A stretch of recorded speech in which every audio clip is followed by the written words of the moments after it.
you in living color on NBC. Hear ye! Hear ye! Tonight from practically everywhere, it's Dan Rowan and Dick Martin's Laugh-In. Will you shut up?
It's 4 o'clock in Los Angeles. It's 6 in Chicago. And it's 7 p.m. in New York City. Hello, everybody. I'm Mac Daldisipio, joined as I am each and every week, God help me, by Amelia the Pitbull Chapman. Amelia, how the hell are you tonight?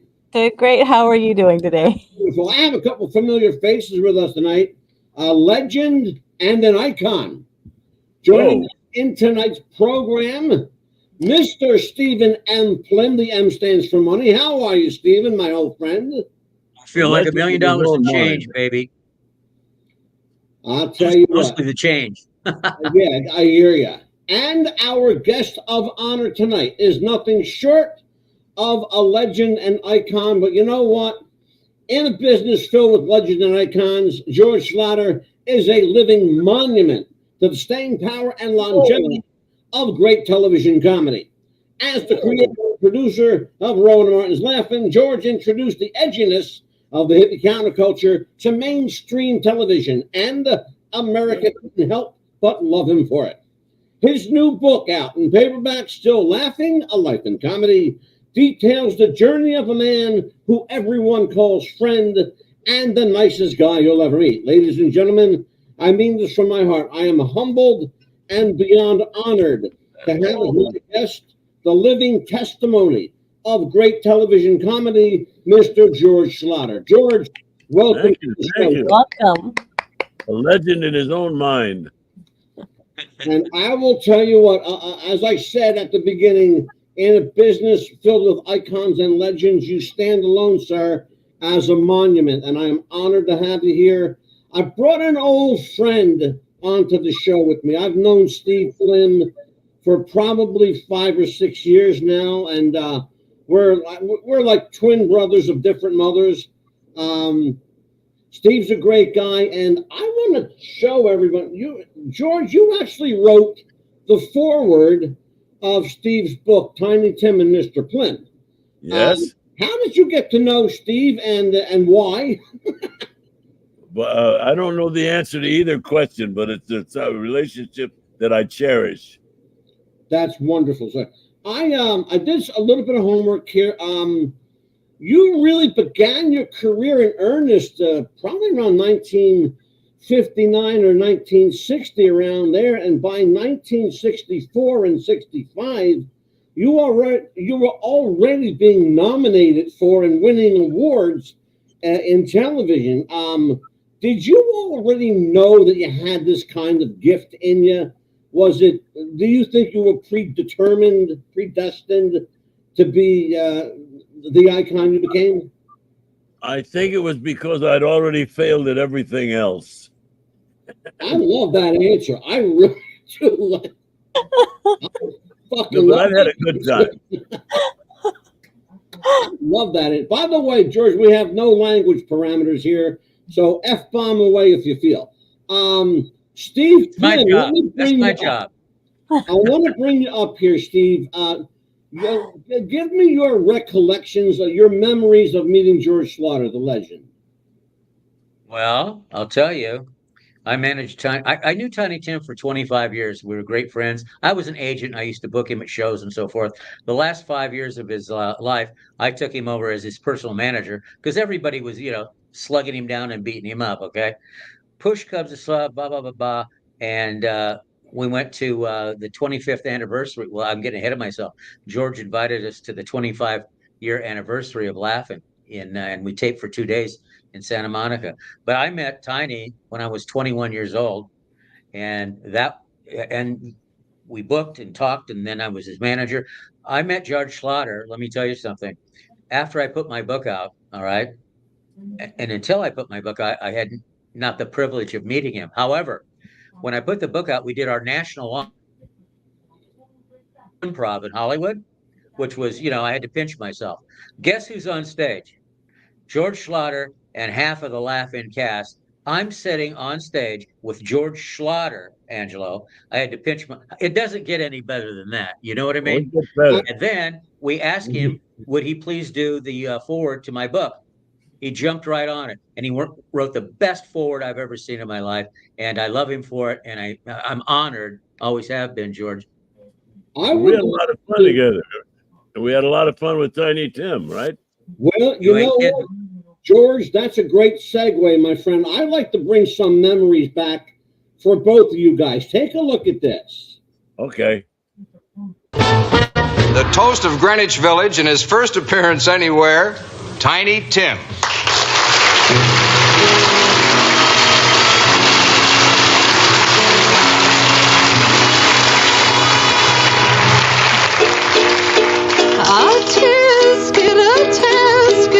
A green and yellow biscuit. I sent a letter to my mother. On the way I dropped it.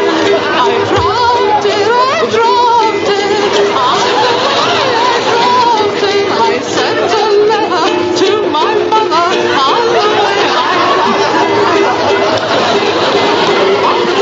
it. Lollipop is sweet. Trip to a candy shop where one must play. On the sunny beach of Peppermint Bay, lemonade stands everywhere, cracking jam and bells, fill the air, and there you are, happy landing on the shore. See the sugar bowl in the Tootsie Roll with the big fat devil's food cake. If you eat too much, you'll go right with the tummy. Don't go and chase lollipop. It's a nice trip into bed. You hop and dream away. We on the good ship lollipop. Skin of tail. I sent a letter to my mother. On the way I dropped it.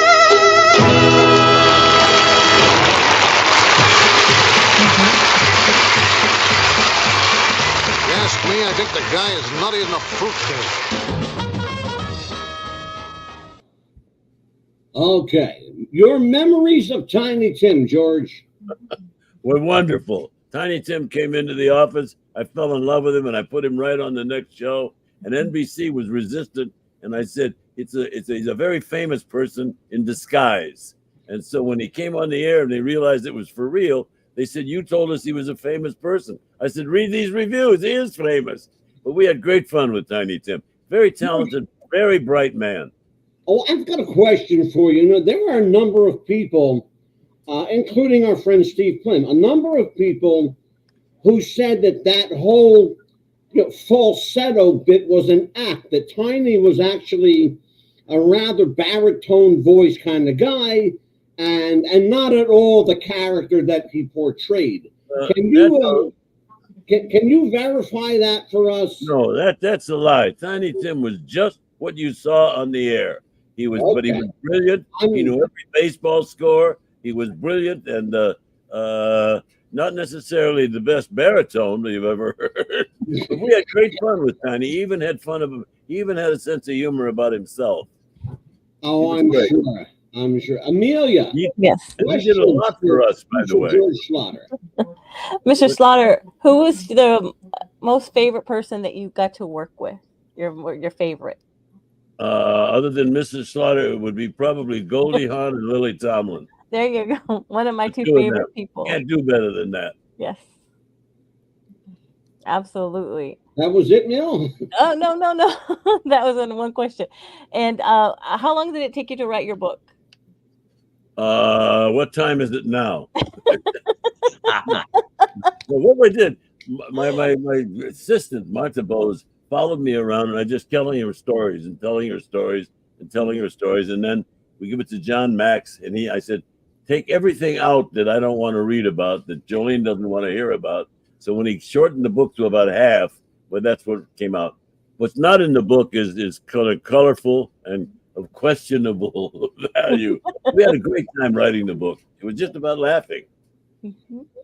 George, I've got a question regarding the direction your career took in life. You could have done anything you wanted to do. What is it about comedy that you found yourself drawn to? What particular Laughter is the second best feeling you can have. Mm-hmm. And we don't want to get into the first best feeling because I'll get you canceled. But yeah, I mean, we may after this show anyway. Nobody throws a punch when they're laughing. And laughter is its own panacea. It's its own therapy. And it's been fun. And by the way, I wasn't a big success in anything other than comedy, so I focused on that. Well, let's talk about that. You know, you found a niche and you succeeded at it, and beyond success. You've made more stars than the Milky Way, my friend. And that's, I don't think that's an understatement. No, that's there are a lot true. of people that owe their careers to you. I want to turn this on to a little bit of a serious note when we're talking about the people that owe their career to you. Do you ever hear the thank yous? Do I ever what? Do you ever hear the thank yous from these people? Oh, yeah, the thank you. Just the laughter is its own thank you. You know, and I've had great fun with a lot of people, and people. A lot of the people we had fun with were people that were not used to doing comedy. John Wayne, and we didn't have enough money to buy guest stars. Yeah. So when we started doing laughing, we would stop people in the hallway. Right. And then John Wayne said, I'm not going to do that show. Those people are crazy. We put that on the air. So mistakes. We should learn to cherish and enjoy our mistakes and our failures. How did you get President Nixon? I got to know, how the hell did you get President Nixon? Well, Paul Keyes is one of the writers on Laugh-In. And so I needed something to kick off that second season. So I said, Paul Keyes said, I think I can get Nixon. So I said, get him for me too. Anyway, so we stopped him in the hall. We said, Mr. Nixon, would you just say, so he said, yes, of course. Suck it to me, suck it. He said, this comedy is new for me. Anyhow, we took that while his people were telling him he couldn't do the show. We took that tape down the hall, put it in the next show, and 2 days later, Laugh-In was the subject of conversation. Richard Nixon was not a bad guy. He was just a bad president, but he had no sense of humor about himself. The book is called Still Laughing, A Life in Comedy. It is a memoir of sorts, but I will tell you, Mr. Schlatter, that book to me is a how-to book. It's how to be successful. It's how to be funny. It's how to avoid the pitfalls. And thanks to George Schlatter making a number of them, you can avoid the pitfalls. You tell people candidly in your book, you've been fired from a number of jobs along the way. But yeah, you did read the book. It's a handbook for success and failure. You know, but some of my failures were more enjoyable than some of my successes. Well, and I want to talk about that. I want you to talk about that. Tell everyone there's always two sides to a coin.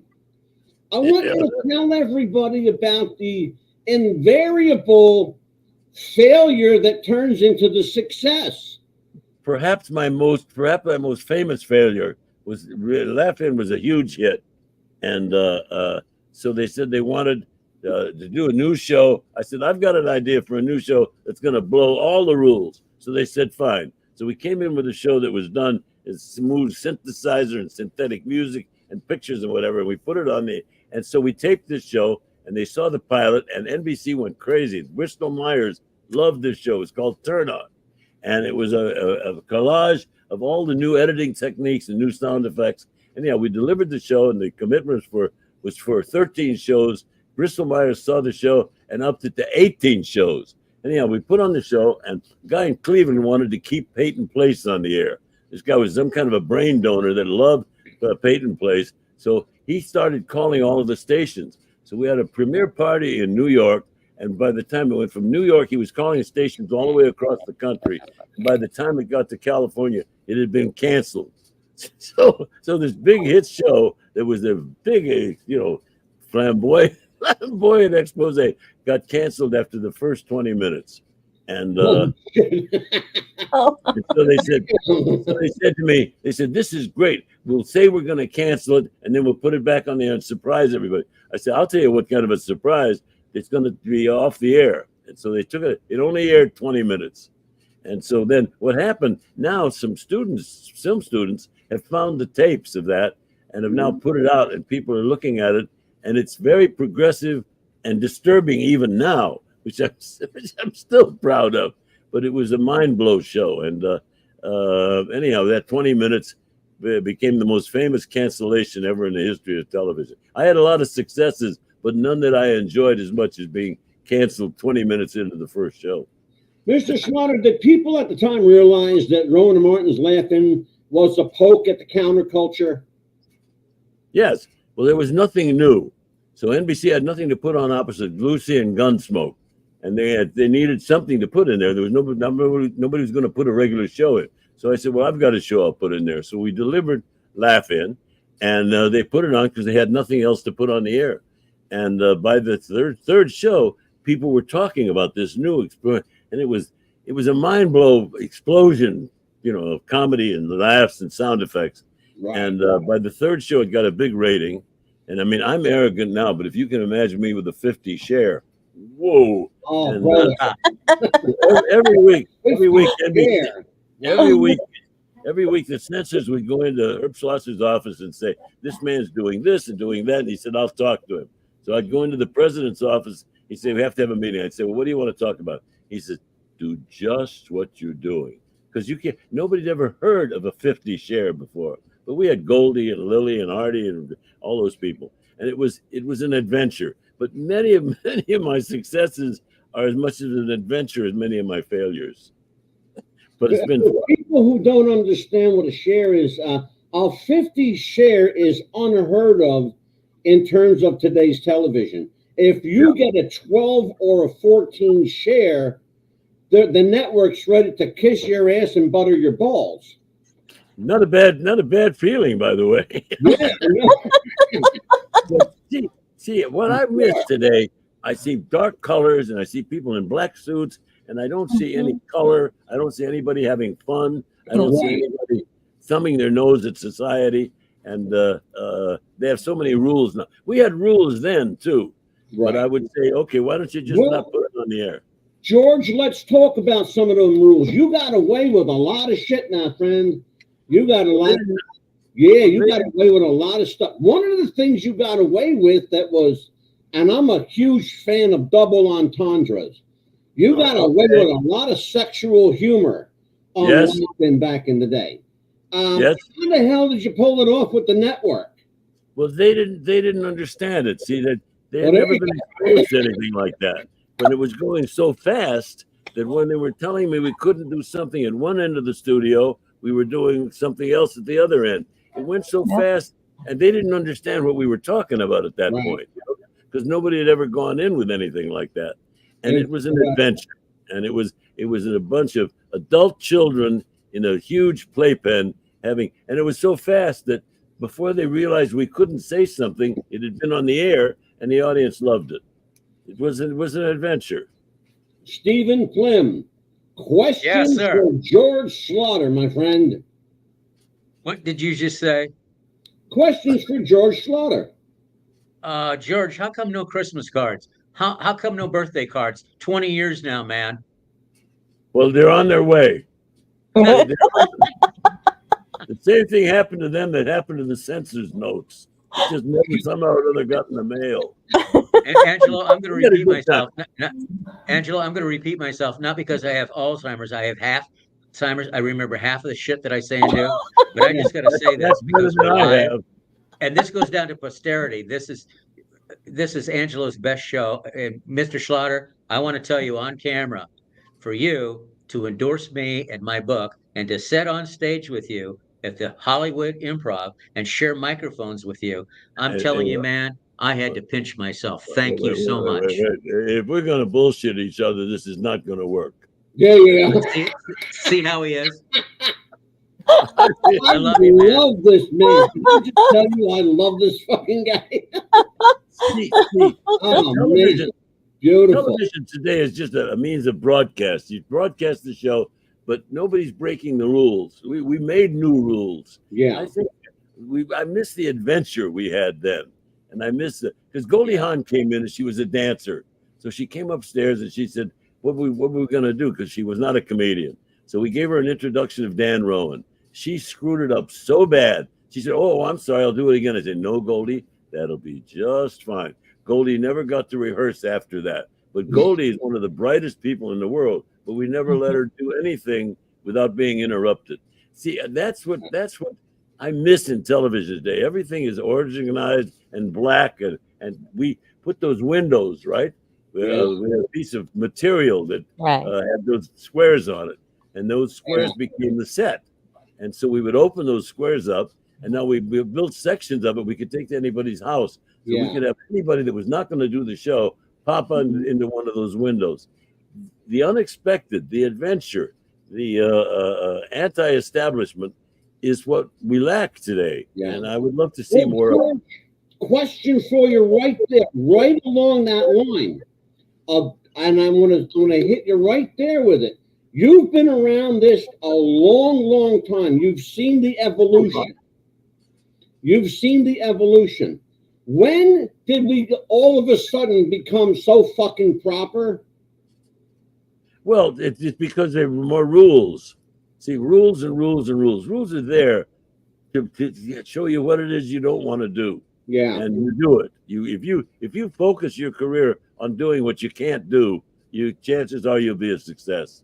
See, we were having fun. That's it. We were a bunch of adult children breaking all of the rules, having fun, and it worked. And it would work today. But George, here's the $1 million question, my friend. The $1 million question: will comedy come back? Will comedy come back? As television continues now, as television continues to sink and sink and sink deeper and deeper, it will come back out of desperation. That's the inspiration for comedy: is failures that get so big and it gets so ugly, you have to do something, and that's what we did with Laugh-In. NBC had nothing to put on the air opposite Lucy and Gunsmoke. When this idiot walked in and said, "I've got a show for you," it cost nothing. The show cost nothing. And we put it on the air, and it was a hit before they could cancel it. It was a hit before they understood what had happened.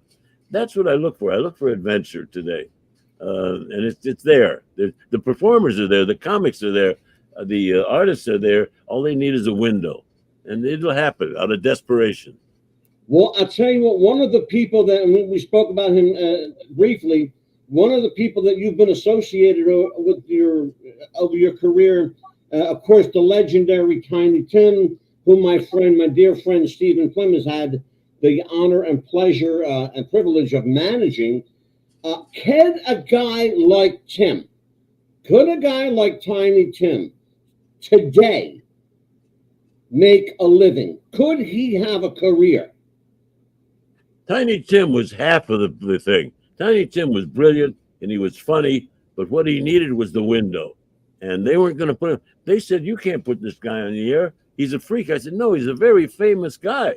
He's a huge star." They said, "Really?" So we put him on the air. When they found out he was for real, they said, "You told us he was famous." I said, "Read these reviews. He is famous." Tiny Tim was brilliant, but he was unusual. Everything today is ordinary. And Tiny Tim, if you put a new Tiny Tim on the air today doing different things, it would explode. We want We hunger for something that breaks the rules. Those rules, the definition of a rule is something to be broken. Amen. Well, Amen to that. I hope it makes you feel good, Mr. Schlatter. We break the rules on this show every fucking time we go on the air. Absolutely. We break the rules. We burn the rule book. We kick ass. We take names. I think you'd be proud of what we're doing here, sir. Yes. One of the things I want to do is turn it back right now to Steve Plim, who has more questions for you. Stephen, go right ahead, my friend. I don't know how you're getting by with this. I don't know how you're getting by with me. I'm not a guest star, you know. I mean, but you're fooling them, and I think that's wonderful. They're going to arrest you. Go ahead, Stephen. What can I tell you, Angelo? Questions for George. Well, Question for George? Adventure. Rule, you line up. If you took a list and list all the rules we have, and then systematically broke every one of them, you'd have a hit television show. Absolutely. Angelo, when we were on stage at the Improv, doing my book opening, and by the way, packed house, George Schlatter, all the laughing crew up there were taking questions and everything. It was just a wonderful thing. Right. It was like, I don't think that kind of feeling that George Schlatter had, and in those days, to kind of answer your question, I don't think it'll ever come back because of all this bullshit going on, this woke stuff. The music today sucks. It's not even music. Comedy today isn't even comedy. You got the guest. You got the guy. You got the impetus for the comedy genius, one of the comedy geniuses in the world, Mr. George Schlatter. Thank you. Yes. But there's a whole lot of comic geniuses just waiting for a window. And the Smothers Brothers, that was an accident. They didn't mean to put the Smothers Brothers on. And Tommy Smothers became famous for attacking the censors and for refusing to give them the tapes. Well, Tommy was much responsible for our success because when the network would say I couldn't do something, I would say, well, I could if I was on the Smothers Brothers show. Right. And so I was blaming Tommy for all the stuff we were doing that we were told we couldn't do. We've got to introduce more adventure. And I don't mean in clothes or language or something. I mean in invention, in colors, in performance. There's so much we can do now. I just wish more people were doing it. I echo that compliment. Yes. I want to tell you. Angela, how do you get over a guy like that? Who can follow him? Who the hell can follow him today? In today's world, there ain't nobody even close, baby. Well, how is it possible you guys are getting by with this? I mean, I'm not a guest star. I'm an old guy with a question. You are, as I said at the beginning, you're not a legend. You're not an icon. You, sir, are a living monument. You're a testimony to the greatness of television comedy. There was a time in America, ladies and gentlemen, when comedy and television were golden. Golden. Now it sucks dick. Yeah. It just does. It sucks dick. Keep using the word living. I like to hear that. Yes. Absolutely. Absolutely. I am, in fact, for you, brother. a living, breathing. Hey, George, I heard it one time. I heard it a million times. When I was managing Tiny Tim and we were traveling places and whatever, it would just come out and he goes, and you know how he talked, George. He said, I love Mr. Schlatter. Mr. Schlatter is wonderful. Remember that? Mr. Schlatter. Tiny never called anybody. I knew him 25 years. He never called me Steve or Steven. It was Mr. Plem. And that was with everybody. And was that legit or was that a put on? Was that for real? He believed it. Look, I was around him 25 years, man. He never broke that rule, not even once. It was Mr. So-and-so. Tiny Tim was just what you saw, and he was brilliant. He had facts and information that nobody else had, but he was little strange. Remarkable. Well, he's one of the most bizarre. Angela, can I tell you something? Can I interject here? Look, one time, the Mensa, or where all the brains are, that organization, Mensa or Mensa, whatever they call it, they called me, George, and they said, we want a book, we want to hire Tiny Tim. I said, okay, fine. And, I go through my whole spiel. where is he going to play? How many sets is he going to do and all this? And they stopped me. They said, no, we don't want him to sing at all. I said, excuse me? No, we just want to have dinner with him every day. Get it? I go back to Tiny, tell him, this is the international men's, the highest IQs in the world. And he says, well, how many shows, Mr. Plem? And I said, you're not going to sing? No, you're just going to have dinner and talk. And Tiny thought for 10 seconds, and he went like this. Oh, my God. They just want to study me like a bug. They want to study me, Mr. Plem. That's right. And he was right. He was right. Well, George, I was told that I would have about 30 minutes with you. If it's okay with your people, I'd like to have maybe another 5 or 10 more. Is that okay?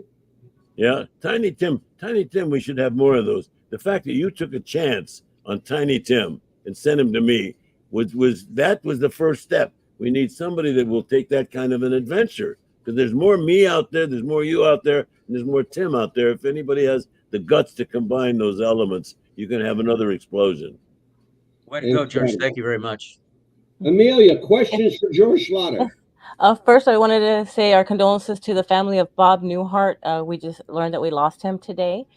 Yes. And my question, Mr. Schlatter, is I overheard that you had worked with him. What was your favorite memory or memories with Bob Newhart? My favorite memories with Bob Newhart was the first show I put him on when they didn't understand where this intellectual performer was coming from, because Newhart was a brilliant, brilliant man, talking about things that nobody else was talking about. And I had a great time with him. But the network questioned, they said, what is this guy talking about? I said, I don't know, and I don't care, but it's funny. Exactly. And I will miss Bob Newhart. Yes. We need more adventure. Newhart came out there in a suit and was very straight at a time when anybody had hair and all that stuff. And Newhart came out and was talking about subjects and language and words and everything. And it was the audience was hungry for Bob Newhart. Absolutely. Yes. George, you are one of the last of a generation. A lot of your contemporaries are no longer with us. A lot of the stars you created and shows that you gave us are no longer with us. But you That's still right. are. Thank God you are still with us. And Thank you. Say it louder. You'll be your with us forever. accomplishments and your legacy will outlive all of us, including yourself. One of the things I do want to ask you on a serious note.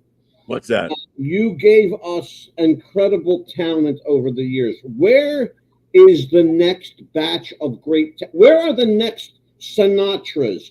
Where are the next Sammy Davises, Dean Martins? Where are the next Tinys coming from? See, that's the trap right there. Don't look for the next Sinatra. Don't look for the next Robin or the next Billy Crystal. Look for the new. See, you don't want to do the next one because there can be no next Sinatra. He was bigger than life, but there's somewhere out there lurking a Tiny Tim or a guy who is the next replacement of Sinatra, now the new Sinatra. Right. And Robin Williams is a new Robin Williams is somewhere. I saw him on the street, barefoot, wearing coveralls and a straw hat, and he had a fishing pole. And he was hanging it out over the audience saying, I'm fishing for assholes. Well, what you need is a guy to walk up and say, I love this guy. And he needed a window. That's all he needed. That's out there. They're there. They're lurking around. They've grown up on us and they're not content with us. They want to break rules. Good. Those rules were there to be broken. And there's new rules Absolutely. that must be broken. When that happens, you'll find a new Tiny Tim, a new Robin Williams, a new Billy Crystal. I have one more little piece of film I want to show everyone, and then I have to say goodnight to George Schlatter. Let's take a look at this. Okay. One and only Tiny Tim.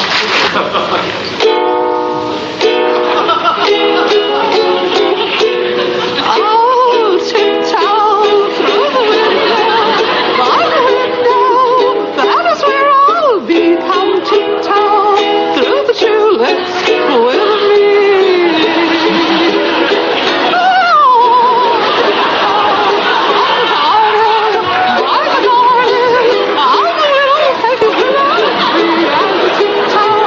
Through the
much of the magic was that Dick Martin had no idea what was going to happen, and it just happened, and it was accident, and it was a mistake, and it was great, and it was wonderful.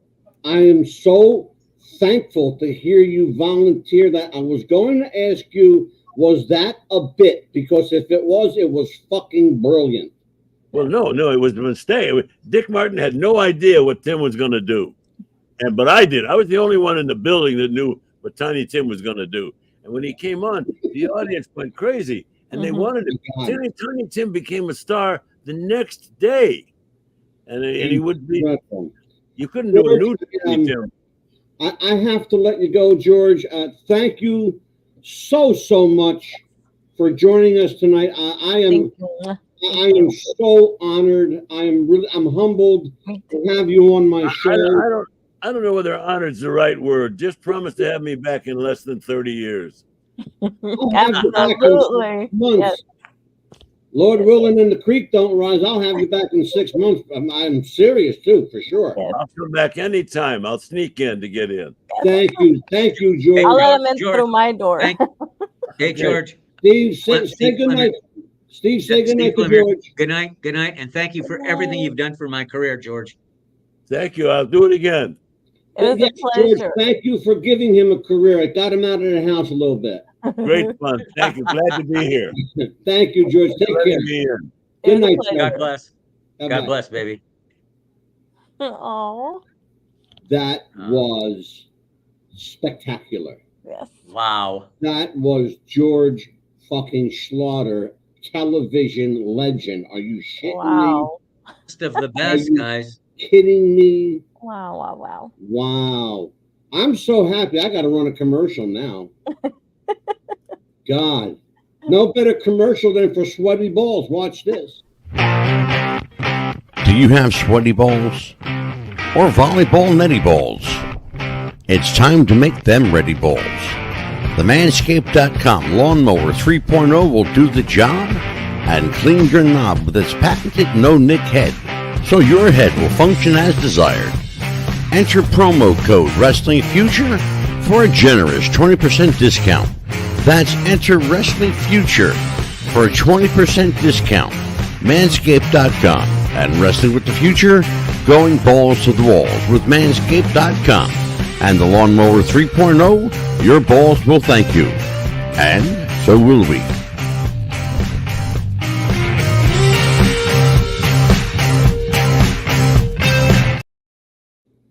WWTF Radio 88.7 BRS is live and around the world. This is What's the Buzz, America's Best Podcast, on the record tonight with television producer George Schlatter. And what an amazing show that was.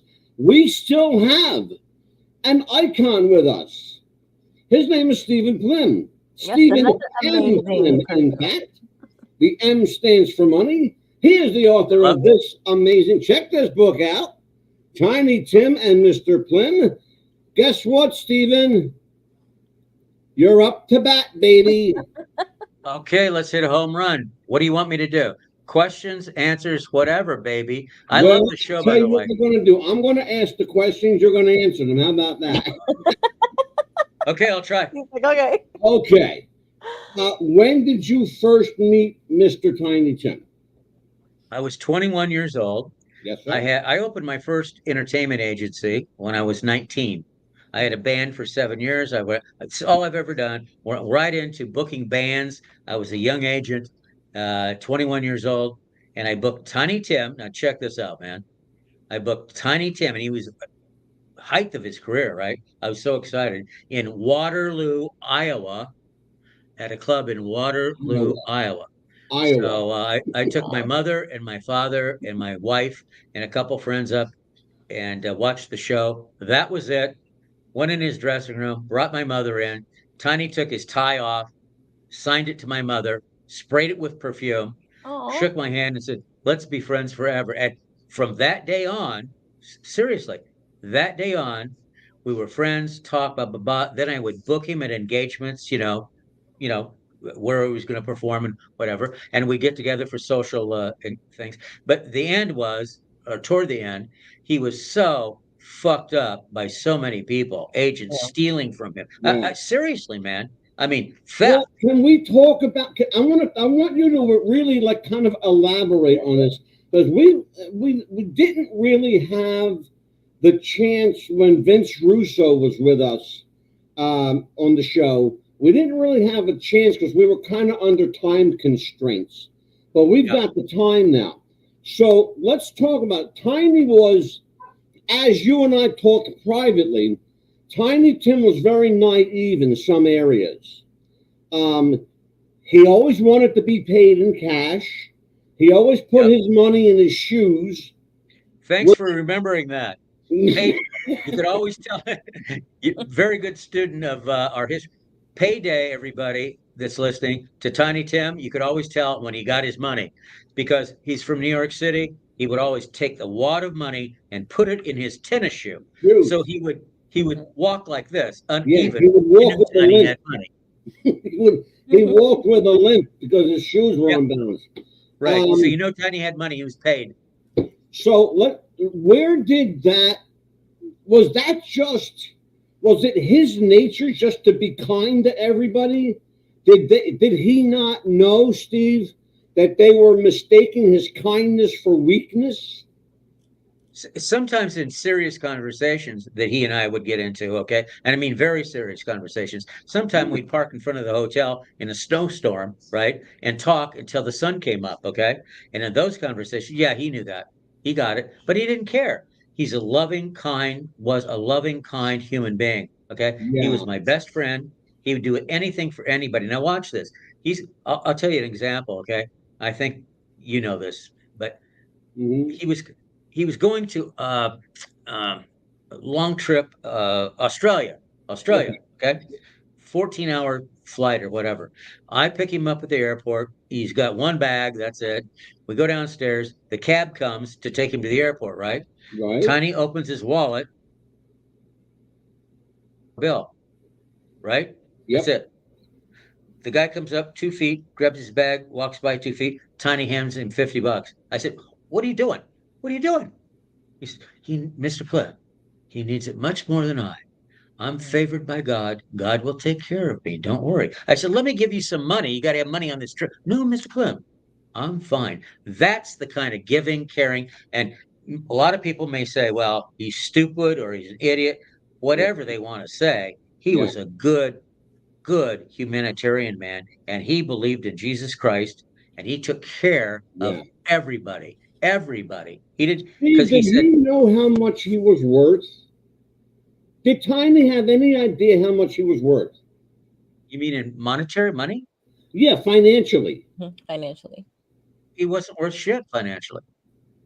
Oh. He spent every dime he ever made. Oh, God. Oh, wow. Okay, yeah. In the beginning, Angelo, in the beginning, you know, okay, when he was hot, I'm shocked. I'm going to be honest with you. I'm shocked. Well, I'm telling you the fucking truth. Yeah, he was making. Steve, I know you for 6 years. I know. This is back in '68 and '69, where they put one name on the marquee at Caesars. You know what I mean, like Sinatra or whatever. Yeah. It was Tiny. Yeah. He was making $60,000 a year. That's in 1969. That's a lot of money that's there. That's a lot of cash. Yeah, you better believe it. 60 grand a week, right? Tiny Tim, and he'd give it all away. When we would travel, I used to travel with him all over the country, right? He would buy all these cosmetics, very expensive, everything, lotions, perfumes. Oh my God. We'd go to the thing and he'd buy like $800 worth of stuff, right? And maybe we're only there 1 or 2 days. When we'd leave the hotel, right? He'd leave it all on the vanity. I said, "What are you doing? Pack this up." "No, it's for the maids. They need this. They need it. They don't get this." So he gave his money away. He gave all his money away. Well, that's just the kind of guy he was. And in the beginning, I went, what the hell? But then I began to know him and everything. And that's why we became best friends. I love the guy. I miss him. He was a genuine Holy Spirit, man. I'm telling you. And George Schlatter, you just heard George, okay? One of the greatest producers of TV ever, right? And he knew he was genuine. Incredible. An icon. George is an icon, a monument. Amelia. Yes. I can get better. For the other legend, Stephen and Tim, the M Absolutely. stands for money. Hello again. It's good to see you, first of all. Hi, Amelia. It's good to see you. For Tiny Tim, I know that you had managed him for a long time. Is there anyone else that you had wanted to manage that you didn't get to manage? Probably everybody in the world, right? I know somebody Stephen Flynn managed that he wish he hadn't managed. Okay. Guy, his name is Ray, rest his soul, Ray Peterson. Mm. You know, you have an elephant's memory, buddy. Thank you. He does. No, he does. Because I told him, and this had to be like 4 or 5 years ago on one of the shows that I did with you guys. Okay. Ray Peterson was, okay, a lot of, if you just walk up to people and go, who's Ray Peterson, Ray? Even music aficionados, they don't know. But he does. Okay. Tell Laura I love her. Oh, or yes. Corina, or The Wonder of You. And Elvis Presley came to Ray Peterson and asked him personally, can I sing your song? Yeah, because Ray Peterson wrote The Wonder of You. Yeah, I mean, it was unbelievable. It was his Ray song. Ray Peterson, all you listeners out there, hit Ray Peterson on your YouTube. Ray Peterson. He has one of the purest voices you'll ever hear in your life. He only had three. He made a lot of records, but he only had 3 big hits. But those hits were big. Corina, The Wonder of You, and Tell Laura I Love Her. Okay, and made him a multi-millionaire. Yes. Yeah. Yes, it did. But to go back, circle back, like what's her face used to say, Tiny wasn't worth a dime of monetary. You know, when he died, he spent it all as fast as he made it. And you know what? He gave it a lot away. You know, in Vietnam times, okay, you know who paid for hundreds of color TVs to be sent to the hospitals for the veterans? Tiny Tim. Yeah, that's nobody knows that. No, it's the first time I'm hearing it, Steve. Yeah, he didn't announce that. He didn't want any credit for that.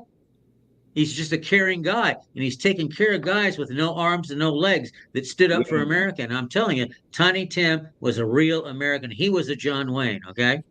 I'm a Republican all the way. Okay, listen, Tiny Tim, different people in the media, they would say, well, what's your political affiliation? I love this line. You know what he'd always right of Attila the Hun. Just right of Attila the Hun. Yeah, get it? Yeah, I get it. Trust me, I'm old. I get it. Trust me. Amelia, she's just a young whippersnapper. Amelia, question. Yeah, I'm sure you've got more questions. Oh, yeah, of course. And also, you know, with everything that's going on right now, as far as these artists that are getting, like you were saying, you know, by these managers are being taken advantage of, what's good advice that you would give someone to look out for being taken advantage of? Stay out of the business. Stay out of the business. Yeah, that's a good one. Really. For real. Straight up. Hey, Amelia, do you know how many calls? Check this out to answer your question directly. Do you know how many calls, emails, texts that I get a week? It's unbelievable because I'm out there. I'm a public figure. They know my history, blah, blah, blah. I want to be a star. I want to be a singer. I want to be an actress. They have no, fucking idea of what it would take. And they think they have no idea. Yeah. 1/1,000,000 of 1% make it because they don't have this. Even if they're very talented, they don't have the stamina, man, to take all the closed doors. All Angelo knows this. All the no's, all the rejection that you got to take. You know, I'll tell you something. For my book, Tiny Tim and Mr. Plim, my book, Tiny Tim and Mr. Plim, and yes, I'm bragging right here, okay, was a big hit. But guess what? Thank you. He's showing it to you. Buy it on Amazon, everybody. I had 38 publishers tell me no. Tell me no. Yeah. But I just kept going and going. And finally I found somebody and I had a successful book. But if I'd have quit after 5 or 10 or 20 or the 38th, I wouldn't have had that. But look at that. There's me with hair down to my ass. He's holding up the picture. That's a telethon. We were at a telethon there in Des Moines, Iowa on that one, I remember. Look how young you were. You had your real hair. Wow, look at that. This Amelia, this was Stephen back. I don't know whose hair was longer, Stephen's or Tiny's. Right? It looks like they both were competing, right, for who had the longest hair. I'm just glad, on a serious note, which I don't get serious very often, but on a serious note, Angelo, I'm glad you guys are doing shows like this that are like right down to the meat and potatoes, serious things like with George Schlatter and Tiny Tim. These kind of, because you just had George Schlatter on, man. I'm telling you something, Angelo. Kudos, baby.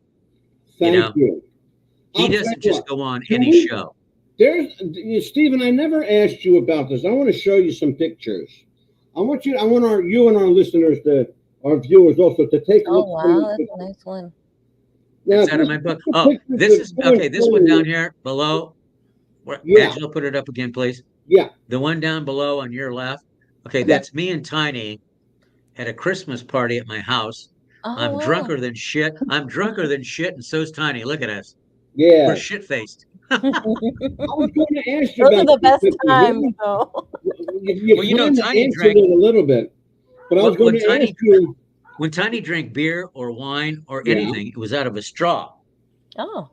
Oh, yeah. Well, tell everybody why he did that. Human hands haven't touched that. He was a germophobic. Okay. Yeah. I was like, when you told me that the first time, I was like, for real? He was a germaphobe? He wouldn't touch anything that somebody else had touched. He had to drink his beer out of a straw, which is a bad thing because it'll get you drunker quicker. Faster. Yeah. Exactly. Well, yeah. When we went to hotels, right, all the time, right? I'd be in the hotel room all the time. He would take the pillowcases off the pillow and turn them inside out and then put them on.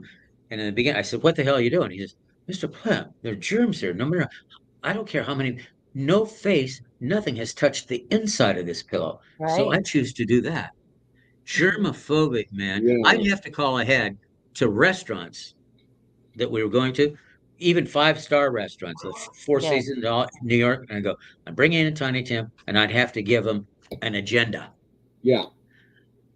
Plastic spoons, plastic forks, straws. Nobody opens a bottle. He only has to open the bottle. Right. He was crazy that way.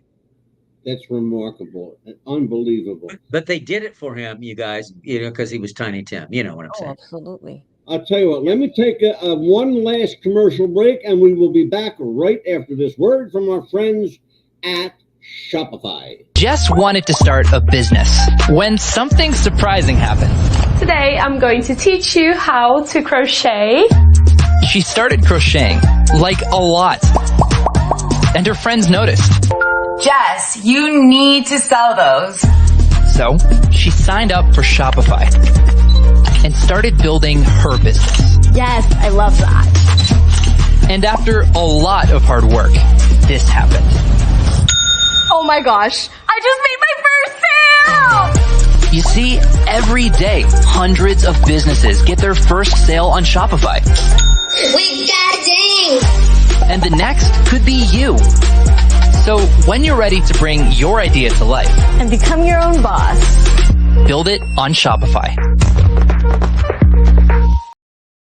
What's the Buzz Podcast? America's Best Podcast is live and on the air around the world. WWTF Radio is broadcast on the 88.7 frequency on the broadband radio system, globally live as it happens. And tonight, boy, do we have a hell of a show. What do you think, guys? Oh, it was fantastic. We had... Forget that you were a part of this show. If you saw this show tonight, would you flip the fuck out or what? It was a great show. Absolutely. Absolutely. Doesn't Angelo have a way of putting things? Yes, he does. That's why I'm here.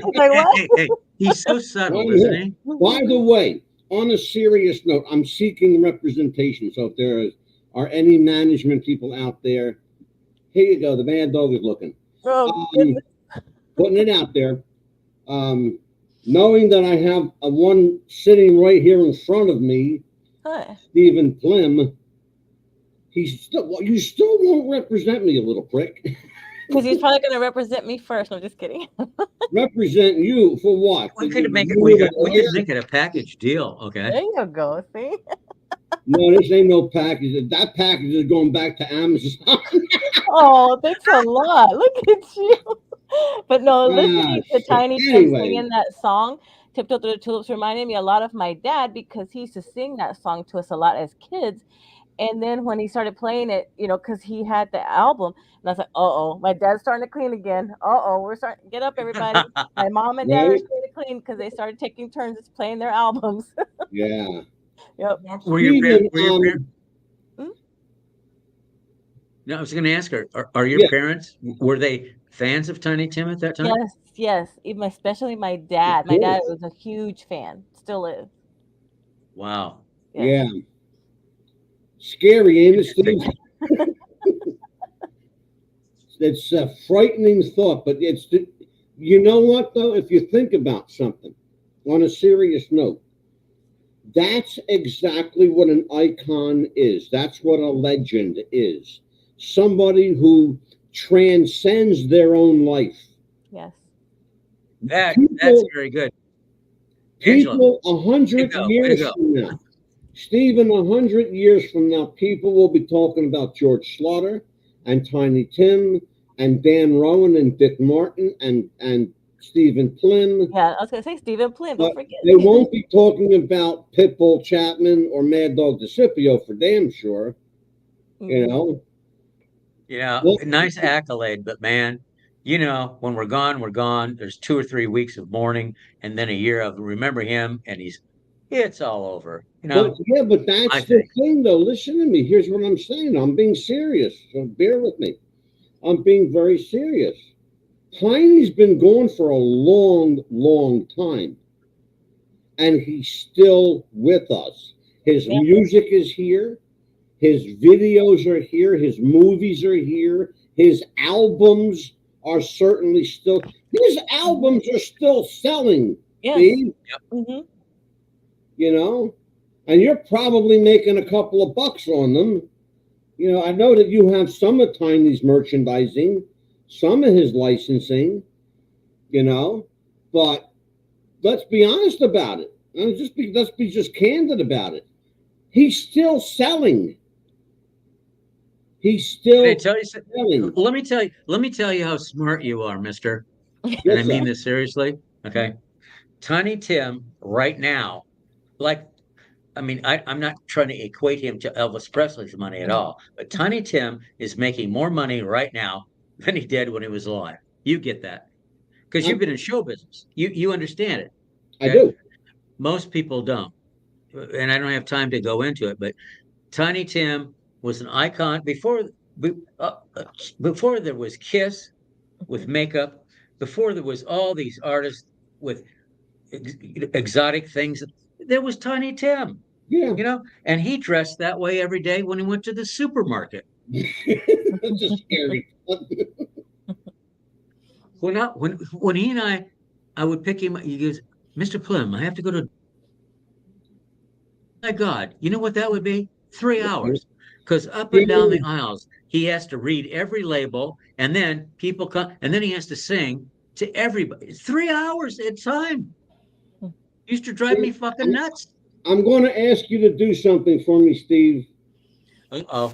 I'm going to ask you to do something for me, and if you don't do it, I'm going to play Stephen Plym's version of For What It's Worth on the air. How did you know I had that? Because I'm fucking we found the Mad Dog. Do you know that I'm the Mad Dog? Yeah. I know shit. Don't you know that? My band, just for listeners and viewers, I have the record. My band, the Fabulous Kingpins, had a hit record called For What It's Worth. We copied the Buffalo Springfield, but we did it up tempo and everything, and it was a big hit. He just got me. What are you doing? Well, here's what I'm doing. I'm going to blackmail you with that song. But what I want from you, because I have to hear it again. Uh-oh. I want you to tell Amelia and the rest of the world the story of Tiny, his birthday party, and the inflatable present that he got. Oh, it's one of my favorite stories. I'll Easy for me to tell. Go ahead. Thank you for bringing it up. But I'm telling you, Hey, here's to all your listeners all over the world. Okay. Long Amelia, story pay short, attention. Tiny Tim's birthday is April 12th. Mhm. I would always have, and I moved into Des Moines, Iowa, okay, for PR things. We can go into that later, but every April 12th at my home in Des Moines, okay, we would have a big birthday celebration for Tiny. I'd invite the media, friends that were media, and all my family and everything. We just had a celebration. And Tiny would be sitting in my leather white chair. That was his chair, right? And he would be drinking Bush beer with a straw, getting fucking smashed, okay? And it was all fun. And everybody's bringing him, like a Christmas thing, everybody's bringing him presents at his feet. He would open them and thank them and all that. I saved mine for last. Angela knows this. Mine was for last. I wanted to be, I wanted to close the show big. And I had an inflatable doll. Remember in those days, inflatable sex doll? People they would do that with them, okay? It wasn't a joke. So, but it was a joke for me to buy it for him. And he opened it up and he looked at it. He says, Mr. Flip, what is this? Oh, it's a blow-up doll. Okay, now watch. The hook is good. Okay, he goes, oh, I don't know what. Oh, he was all confused. Okay, now watch. Later that night, after everybody went home, we're all smashed, whatever. It was 3 or 4 o'clock in the morning. My phone rings. I got my phone right above my bed. I answered, yeah, it's Tiny. He goes, very serious. Listen, very serious, like dramatic. He goes, Mr. Plitt. And remember, I'm half asleep. Mr. Plitt, your wonderful urethane doll, your wonderful urethane doll that you bought me for my birthday. I blew it up. It was wonderful. It was beautiful. I had sex in it in every orifice that you can name. Then I was so guilty. I chopped it up with scissors and I threw it out the window. And then Oh my gosh. True story. When Can you fucking believe that? He had sex with it. Oh, by the way, he was specific in every orifice it had. There's And then one more guilty. talk about. See, Stephen, you and I are from the old school of show. Oh my goodness. Always Yeah, we leave the show with the best material. Oh my goodness. Finish the show tonight, Stephen. You are going to take us home. Finish the show with telling Amelia and the rest of our audience about Mr. Vincenti. That, my friend, is a long story, and you don't have time for it. And by the way, and only Angelo knows that his name wasn't Vincente. I had to use that so I didn't get sued. Name, Okay. But in lieu of that story, because it takes a long time, I'll be really short with this because I know you're on time. Okay. Yes. One night we're out, 5 minutes, Honey and I, and there's no job or anything. He wants me to take him to this supermarket and this place and blah blah blah. Okay. All of a sudden he goes, "Take me to this Walgreens." You know where I'm coming from, Angela. Oh, gotcha. Goes, go ahead. Yeah. Then he goes, "Stop at this Walgreens. Oh, stop at this place that has pharmaceuticals." I'm going, what the hell? Right? And wait. So he came out in the car every time with a big bag of stuff. I don't know what was in it. Right? But all of a sudden we stop at a thing and the car stops short and all this Oragel, Oragel for your teeth, for pain, falls out in the front of my car on the floorboard. I go, what? I mean, literally dozens of Oragels, right?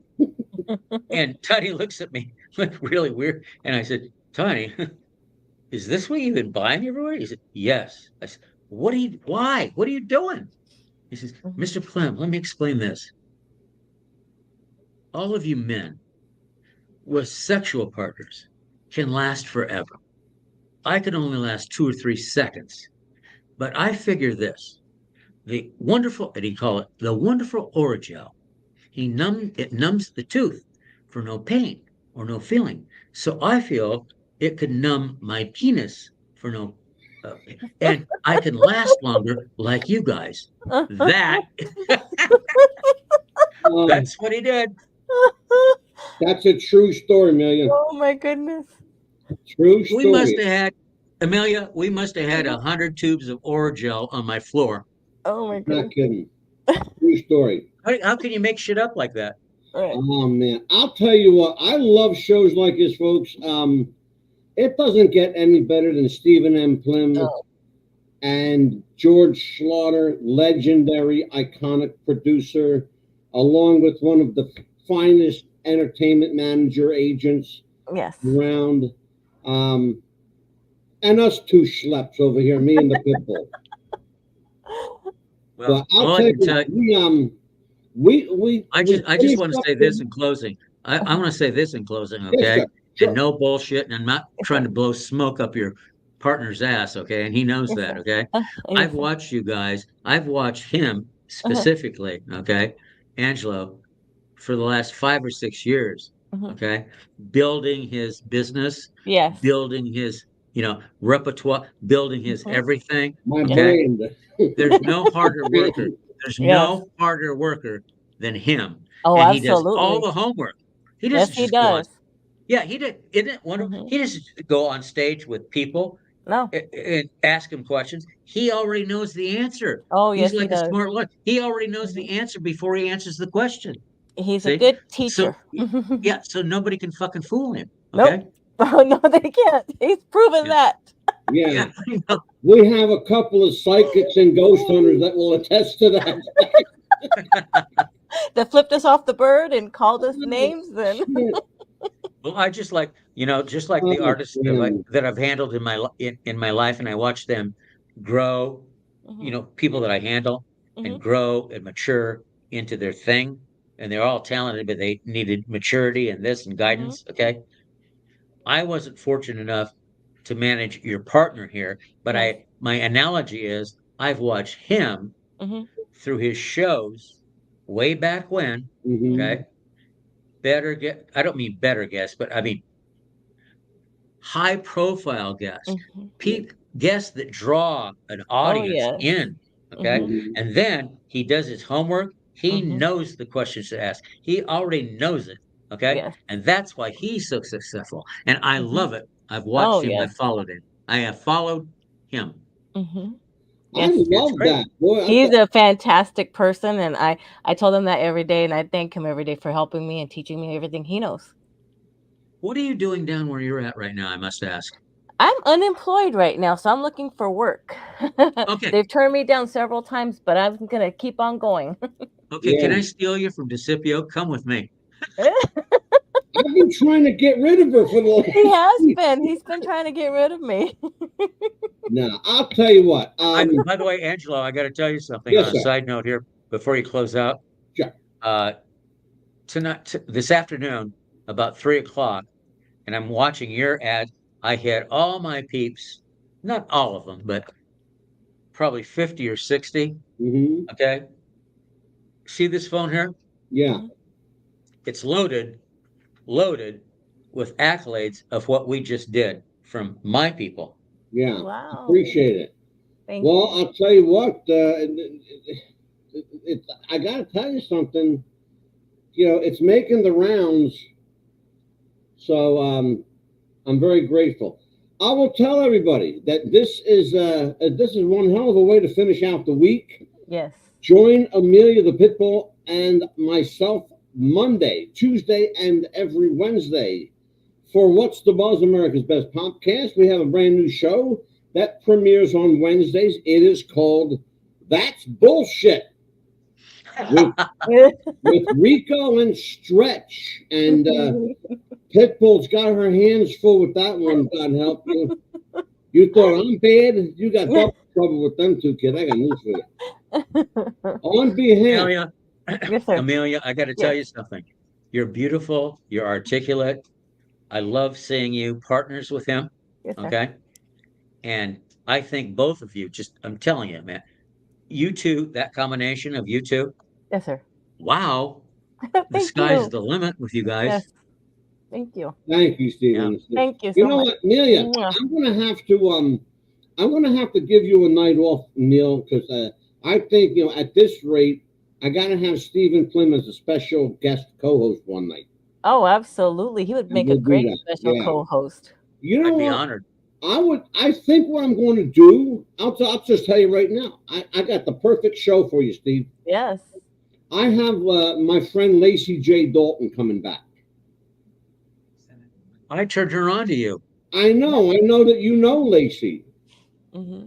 Yeah, I never did business. We had some meetings, but I did turn her on to you because I met with her in Reno, Nevada. We were going to do a pilot that never worked out, but I love her. She told us about that. Yeah. We talked about that actually. Yes. We absolutely talked about it for sure. She's a great gal. Oh my God, hilarious. You got I have to love pictures. a woman that calls you a I have lunatic. pictures on the internet with her. I'm sure I've inundated your partner with them because Lacey G. Dalton and me, when I had my arm around her and we were dancing at the studio, just impromptu. Wow, man, it was great. Oh. On that note, for Stephen M. Plym, the M stands for money. For Amelia, the Pitbull Chapman, I am Angelo, the Mad Dog DeCipio. This is America's Best Popcast. What's the buzz? We will see you Monday night at 7 p.m. Lord willing, and the creek don't rise. Take care, folks. Be kind to each other, and God bless America. Good night. Bye-bye. Some viewers may find the following